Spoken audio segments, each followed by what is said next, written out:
Last class में हम लोगों ने देखा था number of distribution of n letters in an envelope such that none of the letter goes to the correct envelope और उसको हम लोग डिनोट किए थे UN से। और जब हम लोग प्रिंसिपल ऑफ एक्सक्लूजन इंक्लूजन लगाए थे तो आया था n फैक्टोरियल और ये e टू दी पावर -1। इसको हम लोग without principle of inclusion exclusion भी प्रूव कर सकते हैं। जैसे हम लेते हैं केस 1, 2 लेटर हो और 2 इन्वेलप हो, none goes to the correct envelope. तो हमारे पास कितने तरीके होते हैं, 1 2 में चला जाए और 2 1 में चला आए। So only one way. That means अगर 2 लेटर और 2 envelope, none of the letter goes to correct envelope हो, तो केवल हमारे पास एक ही तरीका होगा। अगर 3 लेटर और 3 इन्वेलप हो and none of the letter goes to correct envelope, तो देखो इन्वेलप 1 में 2 जा सकता है, उसी समय इन्वेलप 2 में 3 लेटर, थर्ड लेटर, इन्वेलप 3 में फर्स्ट लेटर, या फिर इन्वेलप 1 में थर्ड लेटर, इन्वेलप 2 में फर्स्ट लेटर और इन्वेलप 3 में सेकेंड लेटर। सो अगर हमारे पास 3 लेटर और 3 इन्वेलप हो, दैट मीन्स हमारे पास तब 2 तरीका होगा जिससे ये 3 इन्वेलप 3 लेटर हो तो तीनों करेक्ट इन्वेलप में ना जाए। अब जरा इसको हम एक्सप्लेन कर दें। 3W लिखने का मतलब है 3 letter and 3 envelope, none goes to the correct envelope, यानी तीनों का तीनों रॉन्ग इन्वेलप में जाए। So 3 wrong is equal to 2 way, similarly 2 wrong is equal to 1 way. Clear है? नाउ 4 लेटर और 4 इन्वेलप के केस को देखिए। अगर 4 लेटर हो और 4 इन्वेलप हो और कोई कंडीशन गिवन ना हो, none of the letter goes to correct envelope को हम लोग बाद में देखेंगे। पहले अगर कोई कंडीशन गिवन ना हो तो टोटल नंबर ऑफ वेज जो हमारे पास होगा जिससे हम 4 लेटर को 4 इन्वेलप में डाल सकेंगे वो फैक्टोरियल 4 वेज होगा, दैट इज 24 वेज। तो ये जो 24 वेज होगा इसमें कौन कौन सा तरीका होने जा रहा है, मतलब क्या क्या केसेस अराइज होगा। ये जो 24 तरीके, जब जो सारे केसेस मिलके हमको 24 देगा। तो इसमें पहला, हमारे पास 4 लेटर है 4 इन्वेलप है, तो कैसे कैसे केस बन सकता है। तो first 4 letter goes to all correct envelope, मतलब चारों का लेटर जो है वो चारों करेक्ट इन्वेलप में चला जाए। तो ये सिर्फ एक तरीके से होगा, पहला लेटर पहले इन्वेलप में चला जाए, दूसरा लेटर दूसरे इन्वेलप में चला जाए, तीसरा लेटर तीसरे इन्वेलप में चला जाए, चौथा लेटर चौथे इन्वेलप में चला जाए। सेकेंड केस जो बनेगा कि 3 करेक्ट इन्वेलप में जाए और 1 रॉन्ग इन्वेलप में जाए, यानी 3 अगर करेक्ट इन्वेलप में जाना है और 1 रॉन्ग इन्वेलप में जाना है तो 3, देखो यहाँ 0 तरीका होगा, 0 वेज होगा। क्यों? क्योंकि अगर 3 करेक्ट इन्वेलप में चला गया तो चौथा ऑटोमेटिकली करेक्ट इन्वेलप में ही जाएगा। यानी पहला लेटर अगर पहले इन्वेलप में चला गया, दूसरा लेटर दूसरे इन्वेलप में चला गया, तीसरा लेटर तीसरे इन्वेलप में चला गया, तो चौथा लेटर के लिए हमारे पास ओनली एक ही ऑप्शन होगा, 4th इन्वेलप, जो हम लोग ऑलरेडी केस 1 में डील कर चुके हैं। सो इसलिए 3 करेक्ट और 1 रॉन्ग, इसका कोई वे हमारे पास नहीं है। So it is 0 way. Third case आएगा कि 2 लेटर करेक्ट इन्वेलप में जाए और 2 लेटर रॉन्ग इन्वेलप में जाए। तो 4 में से 2 लेटर चुन लिए, से हम चुने 1 और 3, तो 1 को इन्वेलप में 1 में डाल दिए और थर्ड लेटर को इन्वेलप थर्ड में डाल दिए, तो ये एक तरीके से होगा। सो 4 में से 2 लेटर चूज़ किए और दोनों को करेक्ट इन्वेलप में डाल दिए, तो वो एक तरीके से होगा। सो 4 से 2 से चूज़ करेंगे और एक तरीके से उसको डाल देंगे। अब बचा 2 लेटर, 2 में से 2 लेटर हम सेलेक्ट कर लिए और दोनों रॉन्ग होना चाहिए। और 2 रॉन्ग कितने तरीके से होता है? 1 वे से। हम लोग देखे हैं जब 2 लेटर है और 2 इन्वेलप है, दोनों रॉन्ग हो, मतलब दोनों लेटर इनकरेक्ट इन्वेलप में जाए, तो उसका सिर्फ एक ही तरीका होता था, हम लोग पहले देख चुके हैं। सो ये 6 तरीके से अकर होगा।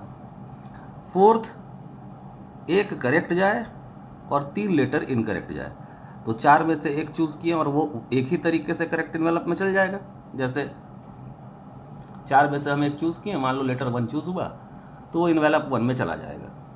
अब बचा हमारे पास 3 लेटर, तो 3 में से तीनों हम ले लिए, और 3 रॉन्ग होने का मतलब 3 लेटर हो और 3 इन्वेलप हो, तो तीनों लेटर इनकरेक्ट इन्वेलप में जाएगा। इसका तरीका कितना था हम लोग पहले देख चुके हैं, इट इज 2 वेज। 3 रॉन्ग के लिए कितना था 2 वेज, तो हम लोग ने क्या किया, यहाँ 2 से मल्टीप्लाई कर दिया 2 ways, so total 8 ways. Now fifth case आएगा जिसमें 4 लेटर है, वो चारों का चारों रॉन्ग जाए, इसको हम मान लिए x, क्योंकि यही हमें फाइंड आउट करना है। ठीक है, तो ये सब केसेस मिलके ही 24 होगा। सो सबको ऐड कर दिए, this equal to 24, so x equal to 9। This x is nothing but it is U4, यानी 4 लेटर है, 4 इन्वेलप है, कोई भी लेटर करेक्ट इन्वेलप में ना जाए। इसको हम U4 भी कहेंगे या 4 रॉन्ग भी कहेंगे। क्लियर? नाउ अगर हमारे पास 5 लेटर और 5 इन्वेलप हो, तो 5 लेटर और 5 इन्वेलप को हम टोटल कितने तरीके से डिस्ट्रीब्यूट कर सकते हैं without any condition? 5 factorial. So 5 factorial is equal to 120। अब क्या क्या केसेस बनेगा? 5 का पाँचों करेक्ट चला जाए तो एक तरीका। दूसरा केस बनेगा जब 4 करेक्ट जाए 1 रॉन्ग जाए, तो 4 करेक्ट अगर चला गया तो मान लो 1 वाला 1 में चला गया, 2 वाला 2 में चला गया, 3 वाला 3 में चला गया, 4 वाला 4 में चला गया, तो 5वां ऑटोमेटिकली करेक्ट इन्वेलप में जाएगा। सो इसका कोई तरीका हमारे पास नहीं होगा। थर्ड केस बनेगा जब 3 करेक्ट जाए और 2 रॉन्ग जाए, तो 5 में से 3 करेक्ट, 3 लेटर चूज़ कर लिए और एक वे से उसको करेक्ट इन्वेलप में डाल दिए। बचा 2 में से 2 चूज़ किए, और ये दोनों कैसा होना चाहिए? 2 लेटर है 2 इन्वेलप है, इनकरेक्ट जाना चाहिए, तो 2 रॉन्ग के लिए 1 way, so it is 10। Fourth case बनेगा जहां 2 करेक्ट हो और 3 रॉन्ग हो, तो 5 में से 2 चूज कर लिए और ये दोनों लेटर करेक्ट इन्वेलप में एक तरीके से जाएगा, और बचा हुआ 3 में से 3 चूज किए और 3 रॉन्ग के लिए कितना तरीका होता है? 2 तरीका, सो 20 वेज। फिफ्थ केस बनेगा 1 लेटर करेक्ट इन्वेलप में जाए और 4 लेटर रॉन्ग इन्वेलप में जाए, तो एक करेक्ट में जाने के लिए 5 में से 1 चूज़ किए, उसको उसके रिस्पेक्टिव इन्वेलप में डाल दिए। बचा हुआ 4 लेटर में से 4 चूज़ किए और चारों इनकरेक्ट हो, यानी 4 रॉन्ग के लिए कितना तरीका था? हम लोग जस्ट इसके पहले देखे हैं 9 तरीका, सो टोटल इज 45। और सिक्स्थ केस 5 लेटर हो 5 इन्वेलप हो, पाँचों का पाँचों रॉन्ग इन्वेलप में जाए, यही मेरा डिज़ायर रिजल्ट है, या इसी को हम कह रहे हैं कि ये हमारा U5 है। तो हम इन सब केसेस को जोड़ दिए, तो 1 0 10 20 45 x equal to 120, so x equal to 44, यही होता है 5 रॉन्ग, या इसी को कहें U5। क्लियर है? एक क्वेश्चन देख लें। There are 5 question in column A and corresponding 5 answers in column B, यानी कॉलम ए में 5 क्वेश्चन दिया हुआ है, कॉलम बी में 5 आंसर्स दिया हुआ है। If each question has only single correct matching answer, अगर हर एक क्वेश्चन का सिंगल करेक्ट होगा, इन how many veg student can mark, अगर सारा आंसर रॉन्ग हो तो कितना तरीका होगा? 5 क्वेश्चन है, 5 का इधर आंसर्स दिया हुआ है, कोई भी क्वेश्चन का करेक्ट आंसर ना हो, यानी 5 रॉन्ग, तो 5 रॉन्ग को हम लोग अभी थोड़ी देर पहले पढ़े हैं 44 वेज। नेक्स्ट कहा एटलीस्ट 3 रॉन्ग आंसर, तो एटलीस्ट 3 रॉन्ग आंसर मतलब केस 1 बनेगा 3 रॉन्ग 2 करेक्ट, तो 5 में से 2 करेक्ट चूज कर लिए, उसको एक तरीके से हम लोग मैच कर दिए, यानी 5 में से 2 लेटर चूज़ किए हैं और 2 करेक्ट इन्वेलप में डाले हैं। तो यहाँ वही चीज़ है, 5 क्वेश्चन में से 2 क्वेश्चन चूज़ किए, जो उसका रिस्पेक्टिव राइट मैच है उसमें लगा दिए। बचा हुआ 3 रॉन्ग, 3 में से 3 क्वेश्चन चूज़ कर लिए, यानी 3 में से 3 लेटर चूज़ किए, और ये तीनों का तीनों रॉन्ग मैच हो, यानी 3 लेटर है 3 इन्वेलप है, none of the letter goes to correct envelope.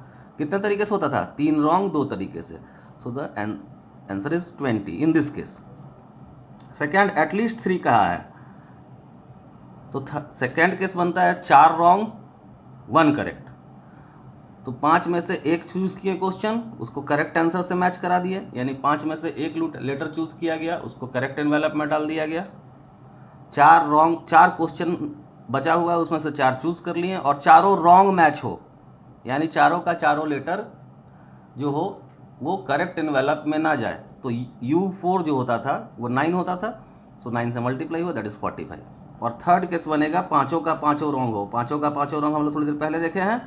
U5 क्या होता था 44, ये सबको ऐड कर दीजिए, this is your answer. Next is, इसी क्वेश्चन में हम लोग आगे बढ़ते हैं। At most 3 wrong, at most 3 wrong यानी अधिक से अधिक 3 रॉन्ग हो, तो इसका केसेस बनाओ। 5 करेक्ट, तो 5 correct 1 ways, second 4 correct 1 wrong, तो 4 करेक्ट और 1 रॉन्ग। ये अगर चारों करेक्ट मैच हो जाए क्वेश्चन, यानी चारों लेटर अगर करेक्ट एनवेलप में चला जाए, तो बट ऑब्वियस है कि 5वां लेटर करेक्ट एनवेलप में चला ही जाएगा, सो इसका 0 तरीका। थर्ड 3 करेक्ट 2 रॉन्ग, तो 5 में से 3 करेक्ट चूज़ कर लो, एक तरीके से उसको मैच कर दो जहाँ करेक्ट आंसर है उसका, यानी 5 में से 3 लेटर चूज़ किए, तीनों को करेक्ट इन्वेलप्स में डाल दिए। बचा 2 में से 2 लेटर चूज़ कर लिए, या 2 में से 2 जो क्वेश्चन बचा था चूज़ किए, और 2 रॉन्ग कितने तरीके से होता है, एक तरीके से, सो total number is 10। Fourth 2 wrong 3 correct, 2 correct 3 wrong, 5 में से 2 चूज़ किए, करेक्ट एनवेलप में डालें, या इसको ऐसे समझें कि 5 में से 2 क्वेश्चन चूज़ किए, जो राइट मैच था उससे मिला दिए, बचा 3 क्वेश्चन, 3 में से 3 चूज़ कर लिए, और ये जो तीनों है ये रॉन्ग होना, मैच होना चाहिए, यानी 3 लेटर है, 3 एनवेलप है, कोई भी लेटर करेक्ट एनवेलप में नहीं जाना चाहिए। 2 तरीके से हम लोग U3 देख चुके हैं, so it is 20, so total जोड़ दो 1 10 20, that is 31 is your answer. Next है, if for each correct answer 2 marks are awarded and for each wrong answer 1 marks is deducted, यानी हर एक करेक्ट आंसर के लिए हम 2 मार्क्स देंगे और हर एक रॉन्ग आंसर के लिए हम 1 मार्क्स काट लेंगे। Then in how many ways a student can get, अब चलिए अलग अलग क्वेश्चन है। एग्जैक्टली 10 मार्क्स, 10 मार्क्स कब मिलेगा, हमारे पास 5 ही क्वेश्चन है, अगर हम पाँचों करेक्ट कर दें तभी, तो पाँचों करेक्ट कितने वे से होगा, ओनली 1 वे से। 5 करेक्ट हम लोग देख चुके हैं। सेकेंड क्वेश्चन है एटलीस्ट 4 मार्क्स, एटलीस्ट 4 मार्क्स, तो देखो कैसे कैसे आएगा। अगर 3 करेक्ट करते हो तो 6 मार्क्स मिला, और 2 रॉन्ग किए तो -2, दैट इज 4। 4 का सेकेंड केस बनेगा, ये हुआ केस 1, तो केस 1 हमको निकालना है, तो 5 में से 5 करेक्ट, 5 में से 3 चूज़ किए हैं क्वेश्चन, तीनों करेक्ट मैच करा दिए हैं, बचा हुआ 2 का रॉन्ग मैच होना चाहिए, तो 2 का रॉन्ग यानी U2 कितना होता है, या 2 रॉन्ग कितना होता है, वो एक तरीके से 1, सो टोटल नंबर ऑफ इज 10, जिससे हम 4 मार्क्स स्कोर कर सकते हैं। ये एक तरीका हुआ।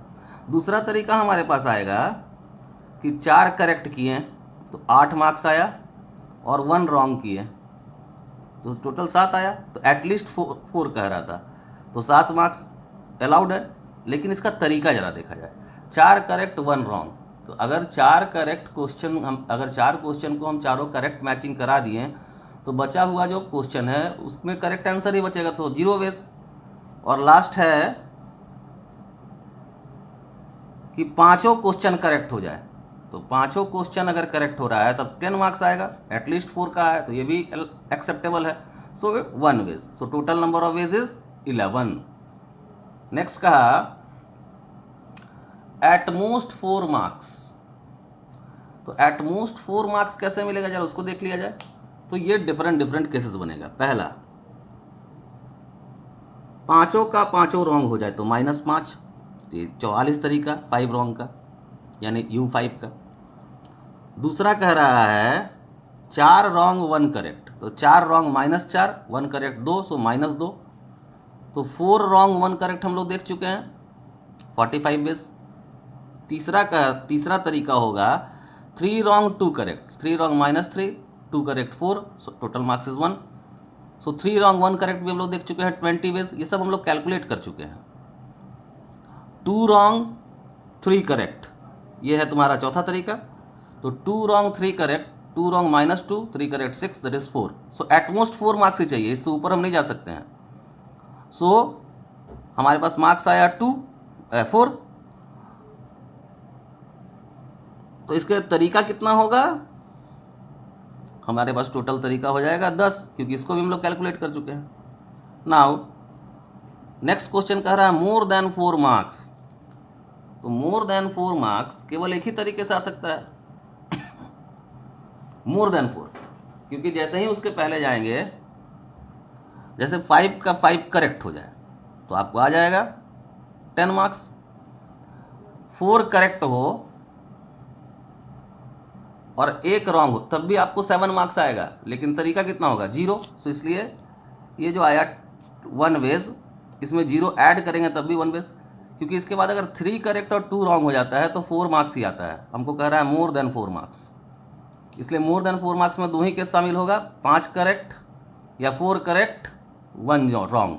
तो 5 करेक्ट का 1 वेज और 4 करेक्ट 1 रॉन्ग का 0 ways. So total number of ways एक ही होगा.